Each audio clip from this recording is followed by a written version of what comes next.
Devotion with Pastor Russell Ocampo. And today, our devotion tackles about kontrolado ba ng Diyos na manalo sa eleksyon pati ang mga korap. So, our concept is all about compatibilism.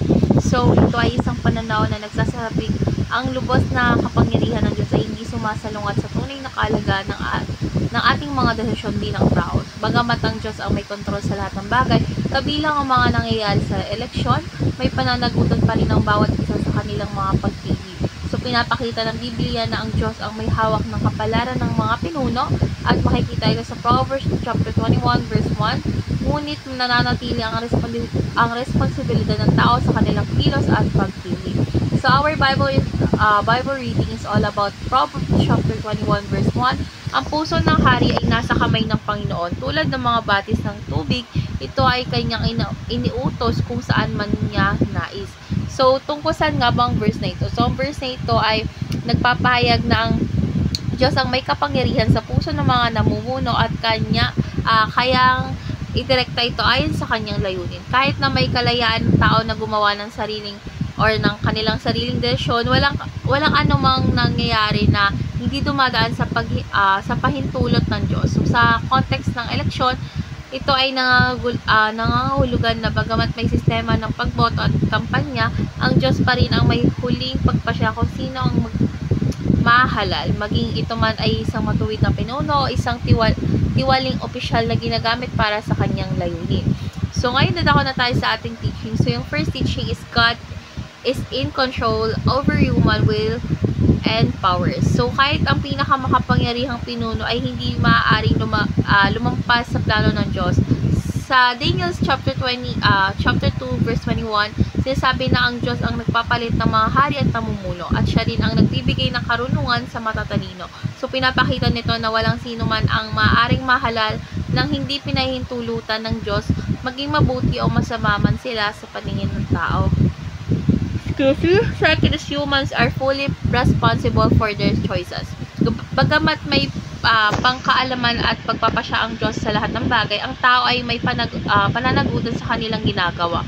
So, sa Romans chapter 2 verse 6 to 8, sinasabi na ang Diyos ang nagbibigay ng hustisya ayon sa ating mga gawa. Kahit may mga tiwaling pinuno na naluluklok sa kapangyarihan, hindi ito nangangahulugan na wala silang pananagutan sa kanilang kasalanan. May araw ng hustisya para sa kanila. Last teaching is the Bible affirms both statement. So, yung dalawang katotohanan ito, ang soberanya ng Diyos at ang pananagutan ng tao, ay parehong itinuro sa Biblia. Halimbawa, sa Genesis chapter 50 verse 20, sinabi ni Jose sa kanyang mga kapatid na bagamat may masamang balak sila laban sa kanya, ginamit ito ng Diyos para sa kabutihan. So, ipinapakita nito na kahit may mga masasamang tao na umuupo sa kapangyarihan, maaaring gamitin ng Diyos ang sitwasyon upang matupad ang kanyang banal na layunin. So, ngayon na tayo sa ating application. So, yung first application is trust in God's sovereign plan. So, sa gitna ng kaguluhan sa politika at pagkadismaya sa mga leader, is dapat tayong manalig na may plano ang Diyos. Kahit mukhang walang hustisya sa mundo, may takdong panahon ng Diyos para itama ang lahat ng bagay. Tayo ay tinawag upang ipagkatiwala sa Kanya ang lahat at huwag mawalan ng pag-asa. Second is take full responsibility for your actions. So, kahit alam natin kontrolado ng Diyos ang lahat, hindi ito nangangahulugan na wala na tayong dapat gawin. May tungkulin tayo bilang mamamayan na bumoto ng matalino at ipanalangin ng ating mga pinuno at manindigan sa tama. So, ang Diyos ang may huling salita, ngunit may papel tayong ginagampanan sa kanyang plano. So, last application is do your best as if everything depends on you. So, dapat natin gawin ang ating parte ng buong puso na parang ang lahat ay nakasalalay sa ating pagsisikap. Ngunit, kasabay nito, magtiwala tayong ang Diyos ang may control sa resulta. Tulad ng sinasabi sa Proverbs chapter 16 verse 9, ang tao ang nagpaplano ng kanyang lakad, ngunit ang Panginoon nagtutuwid ng kanyang mga hakbang. So, ngayon na tayo sa ating last part, which is our discussion. And our discussion tackles about what is the importance of doing our best while trusting that God is in control. So, yung paggawa ng ating pinakamahusay ay isang pagpapahayag ng ating pananampalataya at pagsunod sa Diyos. So, kahit na alam natin siya ang may kontrol sa lahat ng bagay, tayo ay tunawag upang maging mabuting katiwala ng ating mga responsibilidad.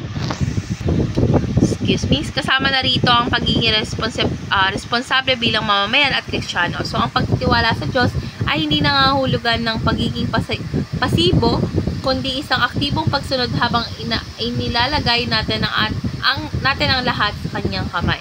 So, let's pray na po. Lord God, salamat po dahil hawak mo ang aming bansa, lahat ng bagay, pati na ang mga namumuno sa aming bansa.